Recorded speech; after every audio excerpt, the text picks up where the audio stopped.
Good evening. Tonight, a story that is raising eyebrows across the globe.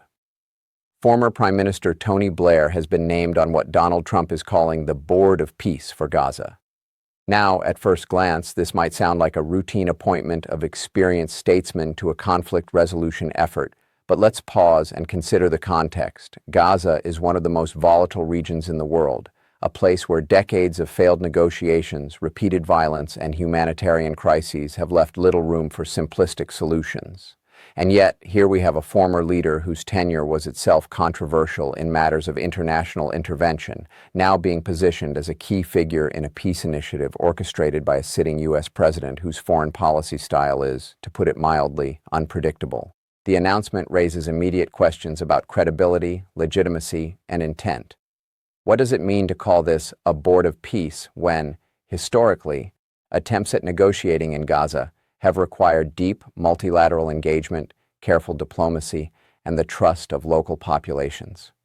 Critics argue that such a move risks being perceived as symbolic theater, designed more to generate headlines than to achieve tangible outcomes. Tony Blair brings decades of political experience and a network of international connections, but the effectiveness of any intervention in Gaza depends on nuanced understanding, impartial mediation, and the ability to navigate entrenched tensions, qualities that are often at odds with a politically charged U.S.-led initiative framed under the Trump brand. Moreover, the optics of this announcement are impossible to ignore. Blair's involvement invites scrutiny because of his association with past conflicts and the perceptions of partiality it carries. For Palestinians, Israelis, and international observers alike, the framing of peace efforts matters just as much as the policies themselves. The announcement also raises broader questions about U.S. influence in Middle East diplomacy, the role of former leaders in shaping ongoing conflicts, and whether strategic messaging is being prioritized over substantive negotiation. Ultimately, the naming of Tony Blair to this Board of Peace is more than a simple personnel decision. It is a signal, a move with political weight and global resonance, one that will be debated in diplomatic circles, newsrooms, and on the streets of Gaza alike. As always in international affairs, the difference between perception and reality can define success or failure. Observers will be watching closely to see whether this appointment translates into meaningful engagement or whether it becomes another high-profile episode in a long history of complicated, contested, and often disappointing peace initiatives. High-profile appointment in a volatile context. Tony Blair's appointment to Donald Trump's so-called Board of Peace for Gaza immediately draws attention because of the highly volatile and complex context in which it occurs. Gaza is not a standard diplomatic environment where conventional strategies can easily be applied. It is a region marked by decades of entrenched conflict, repeated cycles of violence, humanitarian crises, and deeply polarized political actors. Any intervention or peace initiative in this context requires not only a detailed understanding of local dynamics, but also credibility with the populations involved and a capacity to navigate competing interests both within Gaza and across the broader Middle East. The fact that a former Western leader is being inserted into such a sensitive environment under the auspices of a U.S. president with a highly unpredictable approach to foreign policy complicates matters further.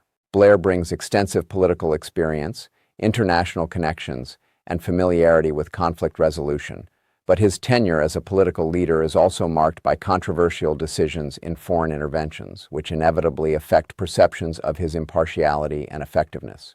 In regions where legitimacy is essential, such associations cannot be ignored. Moreover, the appointment signals an unusual form of top-down diplomacy, where the selection of a high-profile figure is used to frame the initiative in global media, rather than emerging from careful consultation with local stakeholders or regional partners who hold critical influence over negotiations. The volatility of Gaza amplifies the stakes. Missteps, misperceptions, or perceived bias can quickly escalate tensions or undermine fragile trust between communities. International observers, regional actors, and local populations will all interpret the presence of a figure like Blair through the lens of past Western interventions, weighing his political history, affiliations, and the strategic motives of those behind the appointment. This creates both opportunities and challenges. While a recognizable figure can attract attention and resources, the complexity of the local context means that influence is never guaranteed and can be easily resisted if the mediator is viewed as partisan or disconnected from the realities on the ground. In this sense, the very prominence of Blair's appointment underscores the tension between visibility and effectiveness. High-profile leaders draw attention, but success in Gaza depends on subtlety, credibility, and genuine engagement with the multiple layers of political, social, and humanitarian complexity that define the region. The appointment of Tony Blair to Trump's Board of Peace for Gaza raises significant questions about credibility and legitimacy, both of the initiative itself and of the actors involved. Credibility in conflict resolution is not derived solely from fame, prior leadership experience, or international recognition. It is earned through a demonstrated history of impartiality, nuanced understanding of local dynamics, and trustworthiness in the eyes of all stakeholders. Blair, while widely known for his political experience and international networks, carries with him a legacy that is politically contested. His tenure included involvement in foreign interventions that remain deeply controversial, and these associations inevitably influence how his role will be perceived in a region as sensitive as Gaza. For Palestinians, Israelis, and regional actors alike, the presence of a Western former leader tied to past military and political decisions may create skepticism about the impartiality of the process. Similarly, the credibility of the board is complicated by the unpredictable style of President Trump, whose foreign policy decisions are often characterized by sudden announcements, unilateral initiatives, and prioritization of domestic or political messaging over consistent diplomatic norms. The combination of a controversial former leader with an administration perceived as unpredictable generates uncertainty about both the seriousness and the intentions of the initiative. Legitimacy in the context of conflict resolution is inseparable from the perceptions of those directly affected. If local populations or regional stakeholders question whether the initiative is designed to serve their interests or those of external actors, engagement will be limited, and any proposed solutions will lack practical traction. Moreover, credibility is not only about individual actors. It reflects the broader institutional framework supporting an initiative. In this case, the Board of Peace is framed as a high-profile, top-down effort, rather than as a multilateral, regionally grounded negotiation supported by local and international institutions with established mechanisms for mediation and oversight. This framing may further amplify doubts about legitimacy, as observers could interpret it as symbolic, media-oriented, or primarily political, rather than substantively designed to address the underlying structural and humanitarian issues in Gaza. Ultimately, questions of credibility and legitimacy are central to the initiative's potential effectiveness, because even the most well-resourced or high-profile intervention can fail if those it aims to serve do not trust the motives, the process, or the actors involved. Perceptions in this context are as consequential as resources, strategy, or policy design. The appointment of Tony Blair to Donald Trump's Board of Peace for Gaza also highlights the significant risk that symbolic gestures may overshadow substantive action, creating the appearance of progress without addressing the underlying complexities of the conflict. In diplomacy, particularly in protracted and deeply entrenched conflicts such as Gaza, the difference between symbolic initiatives and tangible outcomes is critical. A high-profile figure like Blair inevitably attracts media attention, generates headlines, and signals engagement at an international level, but the visibility of a diplomat or former leader does not guarantee meaningful negotiation, trust-building, or policy implementation. Symbolic initiatives can serve domestic or international political agendas, demonstrating to global audiences that action is being taken, while the practical realities on the ground remain largely unchanged.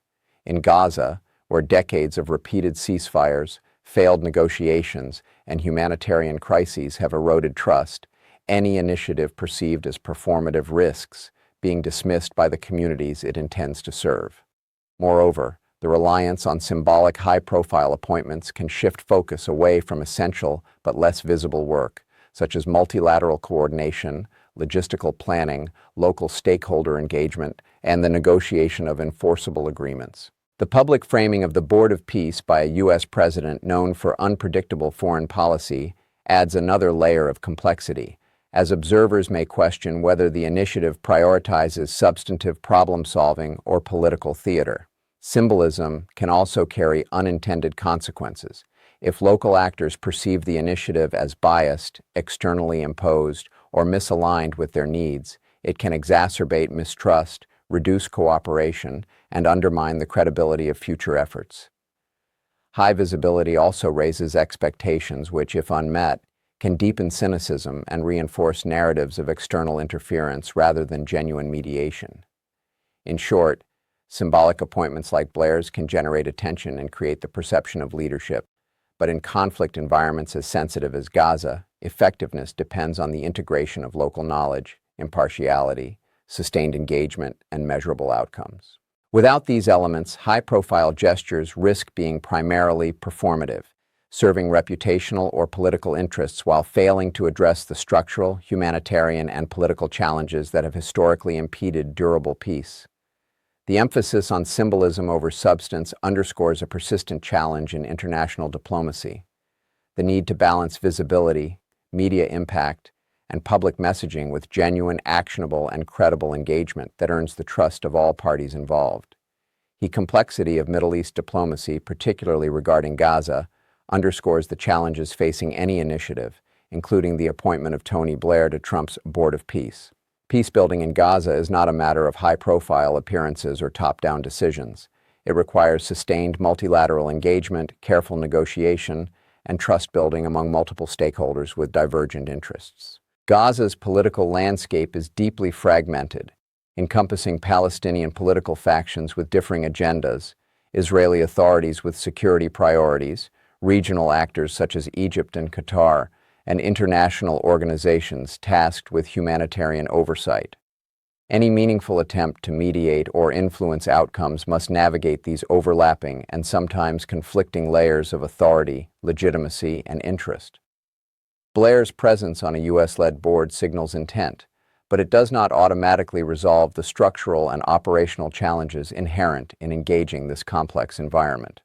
The success of diplomatic initiatives depends on the capacity to coordinate with local and regional actors, to understand the historical grievances and political sensitivities that have shaped decades of conflict, and to implement strategies that are both feasible and enforceable. Middle East diplomacy also demands cultural and contextual intelligence, which goes beyond traditional Western political frameworks, requiring careful attention to local norms, perceptions, and power dynamics. Missteps in communication, framing, or perceived bias can quickly erode credibility and stall negotiations, particularly in a region where external interventions are often viewed with suspicion. Furthermore, effective engagement in Gaza requires addressing underlying economic and humanitarian issues alongside political disputes, integrating relief, reconstruction, and development considerations into any proposed peace process. Without such a holistic approach, even well-intentioned diplomatic efforts risk being superficial, failing to create durable solutions or meaningful improvements in the lives of those affected. The challenge is further complicated by the geopolitical stakes, as the region attracts intense attention from global powers, each pursuing their own strategic objectives, which can conflict with localized peace-building efforts. Thus, while the appointment of a recognizable international figure like Blair may bring visibility and access, it cannot substitute for the intricate, painstaking work of coalition building, negotiation, and problem-solving required in one of the world's most entrenched and sensitive conflict zones. Understanding this complexity is essential to assessing the potential impact and limitations of high-profile initiatives and underscores why peace in Gaza has historically required more than symbolic leadership. It requires disciplined, nuanced, and sustained engagement that recognizes the full spectrum of political, social, and humanitarian realities. The announcement of Tony Blair's appointment to Trump's Board of Peace for Gaza highlights the critical importance of global and regional perceptions in determining the effectiveness of diplomatic initiatives. In conflict zones, especially those as sensitive as Gaza, how an initiative is perceived often carries as much weight as the substantive actions it proposes. Local populations, political factions, neighboring states, and international observers all evaluate initiatives not only on their stated goals, but on the credibility, impartiality, and intentions of the actors involved. Blair's political history, particularly his association with controversial military interventions, inevitably shapes these perceptions, influencing whether he is seen as a neutral mediator or as aligned with external agendas. Similarly, the initiative's framing under the leadership of President Trump introduces additional questions regarding strategic priorities, consistency, and the seriousness of the effort. For Palestinians, whose experiences have been shaped by repeated cycles of conflict and unfulfilled promises, the perception of external bias or political theater can directly impact willingness to engage, cooperate, or trust the process. Israeli stakeholders and regional actors will also weigh the symbolic and political implications of Blair's involvement, assessing whether the initiative aligns with their security concerns, diplomatic priorities, and strategic calculations. Beyond the immediate participants, international opinion can influence the legitimacy, funding, and political support necessary to sustain any peace initiative. When perceptions are misaligned with the initiative's stated objectives, even well-resourced or thoughtfully designed efforts can falter. Furthermore, misperceptions can amplify skepticism, reinforce narratives of external interference, and potentially exacerbate existing tensions, undermining both credibility and practical effectiveness. The weight of perception also emphasizes the importance of transparency, communication, and careful management of public messaging, as missteps in these areas can have disproportionate effects in highly politicized and media-sensitive environments. Recognition of the centrality of perception underscores that diplomacy in Gaza cannot rely solely on technical expertise, political prominence, or international reputation. It requires attentive engagement with the views, concerns, and expectations of all stakeholders, ensuring that actions are not only substantive, but also seen as legitimate, fair, and responsive to the realities on the ground. In this context, global and regional perceptions act as a kind of political currency. Without them, even initiatives led by high-profile figures risk ineffectiveness, resistance, or rejection, highlighting the intricate interplay between image, trust, and tangible progress in conflict resolution efforts.